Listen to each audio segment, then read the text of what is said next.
नमस्कार दोस्तों, स्वागत है एक बार फिर से आदिशंकर एकेडमी के ऑनलाइन प्लेटफॉर्म में। और आज साहित्यकार और उनकी रचनाओं में हम पढ़ने जा रहे हैं प्रकृति के सुकुमार कवि सुमित्रानंदन पंत जी को। उत्तराखंड के एक छोटे से गांव कौशानी में इनका जन्म हुआ। तो देखिए, जैसा कि हम पहले भी पढ़ चुके हैं, जान चुके हैं कि साहित्यकार के नाम में ही छुपी होती है उनकी रचनाएं। तो इनके नाम में ही है इनकी रचनाओं के टाइटल, है ना। तो इनका नाम क्या है? सुमित्रानंदन पंत। सुमित्रानंदन पंत के नाम में आता है मित्र। क्या जाता है? मित्र आता है। यहाँ से आप देखेंगे सुमित्रानंदन पंत के नाम में क्या है? मित्र। बस यही इनका कोड है, इसी से हमें कोरिलेट करना है, मित्र से हमें पढ़ना है। एक मित्र क्या होता है? आप सोचिए कि सबसे अच्छे मित्र गाँव में होते हैं, ना कि शहर में। कारण क्या है? गाँव में एक ही आंगनवाड़ी होती थी, एक ही प्राइमरी स्कूल, फिर एक ही मिडिल स्कूल, एक ही हाई स्कूल।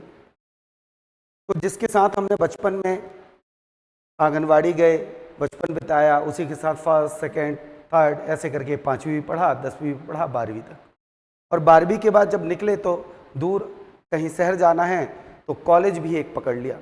तो मित्रता तब पनपती है जब हमारे हृदय में पंत पल्लव जैसे हम छोटे से कोमल हृदय होता है, ना द्वेष होती है, ना घृणा होता है, ना किसी से बदले की भावना, ठीक है, ना किसी प्रकार का स्वार्थ। हम बस दोस्ती कर लेते हैं, बस अच्छा लगता है।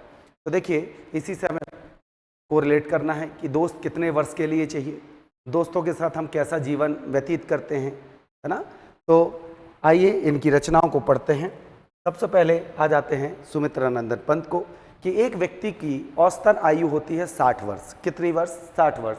तो एक व्यक्ति को मित्र कितने वर्ष के लिए चाहिए? तो सबसे पहले आ जाता है कि हम 60 वर्ष के लिए हमें मित्र चाहिए। और यदि मित्र आप देखेंगे तो गांव में, ग्राम्य गांव में सबसे अच्छे मित्र होते हैं, या फिर बुरी संगति में, अर्थात पान की दुकान में चले जाओ तो आपको क्या बन जाएंगे? दोस्त मिल जाएंगे। तो कहाँ बनते हैं? पान वाला। तो याद रखिएगा, मित्र चाहिए 60 वर्ष के लिए। और गाँव में सबसे अच्छी दोस्ती होती है तो ग्राम्य, और दूसरी दोस्ती हो जाती है बुरी जगह पे। तो पान की दुकान में सबसे ज़्यादा क्या होती है? दोस्ती हो जाती है खड़े। तो पान वाला इनकी रचना है। कब दोस्ती पनपती है हमारे जीवन में? तो जब हम पल्लव होते हैं, कोमल होते हैं, है ना, एक कोमल सा हृदय, द्वेष घृणा से मुक्त। तो याद रखिएगा, पल्लव इनकी रचना है। और याद करिए कि सुबह जैसे ही स्कूल जाते थे, मित्र के साथ जाते थे, तो रश्मि की पहली किरण आती थी और उसके बंधन में हम दोस्त के बन जाते थे। और लौट के कब आते थे? जब रात जैसे ही घर आए, फिर बस्ता फेंका, किताबें फेंकी और चले गए मित्र के साथ घूमने। तो याद रखिएगा, रश्मि के बंधन से बंधे होते हैं, और जब लौट के आते हैं तो रात तक हम ज्योत्सना मतलब चांदनी रात में हम मित्र के साथ घूमते हैं, है ना। जीवन में जब पतझड़ आ जाए तो हमें सबसे ज़्यादा आवश्यकता होती है मित्र की। याद रखिएगा, आपके ऐसे मित्र जो गांव में हों या बचपन के जो मित्र हों, उनके बारे में याद करते हैं तो ऐसा लगता है कि स्वर्ण धूली है। कैसी है? स्वर्ण के समान धूल है। वो पद चिन्ह याद आते हैं, स्वर्ण किरण सी प्रतीत होती है। कैसी होती है? वह यादें, छोटी छोटी बातें, खेलना, नदी जाना, आम तोड़ना, बहुत सारी मस्तियाँ करना। तो हम क्या करते हैं? स्वर्ण धूली, स्वर्ण किरण की तरह, ग्रंथि की तरह दोस्त से क्या होते हैं? फंसे होते हैं। तू जहाँ जाएगा मैं जाऊँगा, और मैं जहाँ जाऊँ तू जाएगा।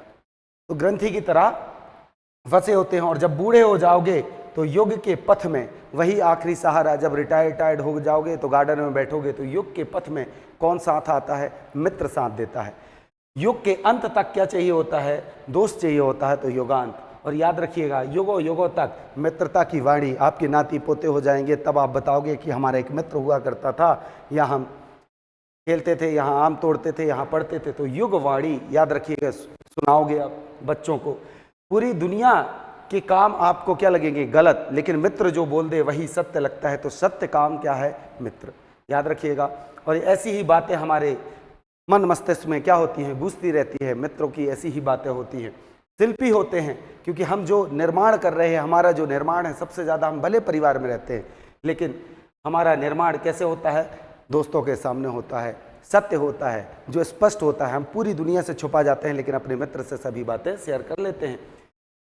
मित्र साथ हो तो रजत पे हम शिखर पर क्या कर लें? रजत प्राप्त कर लें। बड़ी से बड़ी चढ़ाई चढ़ के क्या ले आए? रजत पद ले आए। उसी प्रकार से मित्र कितना भी बूढ़ा हो जाए वो अपनी कला दिखाना नहीं छोड़ता। तो याद रखिएगा, कला और बूढ़ा चांद, है ना, कभी भी कितना भी बूढ़ा हो जाए। और चिदम्बरा, याद रखिएगा, चित धन अंबर तो बनता है चिदम्बरा। ठीक है, चित की जो अंबर रूपी शक्ति है वो कहाँ से मिलती है? मित्र से मिलती है। याद करते हैं उनकी यादें। तो याद रखिएगा, सुमित्रा नंदन पंत को हमें पढ़ना है किससे? मित्र से। मित्र जो गांव में सबसे अच्छी ज़्यादा मित्र होते हैं, या तो फिर पान की दुकान में मित्र चाहिए 60 वर्ष के लिए तो 60 वर्ष, युगो युगो तक वाणी तो युगवाणी, युग के अंत तक चाहिए, 60 वर्ष के लिए चाहिए। तो ऐसे याद रखेंगे, है ना। मित्र साथ हो तो किसी भी शिखर पर चढ़कर क्या ले आए? रजत ले आए। तो इनकी ऐसी रचनाएं हैं। ठीक है, इनको आप पढ़ें। और आज हमारे पास में ये राइटर कंप्लीट हुए हैं। अगर वीडियो अच्छा लगा हो, इसी प्रकार से अन्य राइटर हैं, सारे जितने भी लेखक हैं महत्वपूर्ण हैं, लगभग 50 से 55 राइटर हैं जो महत्वपूर्ण हैं, जो वनडे एग्जाम में भी पूछे जाते हैं, पीएससी प्री में भी आते हैं। तो साहित्यकार उनकी रचनाओं में हम इनको बहुत अच्छे से पढ़ रहे हैं, ताकि हमारे पास में ये प्रॉब्लम ना आए कि 50 राइटर हैं और 50 राइटर की 20-20, 25-25 रचनाएं हैं, तो हम याद ना करना पड़े। राइटर के नाम देखें, उनकी रचनाएं याद आ जाए, और रचना देखें तो राइटर के नाम याद। तो एक कहानी है, एक कोरिलेशन है उनके नाम के साथ में। इतना अगर याद रखोगे, परीक्षा में याद आ जाएगा।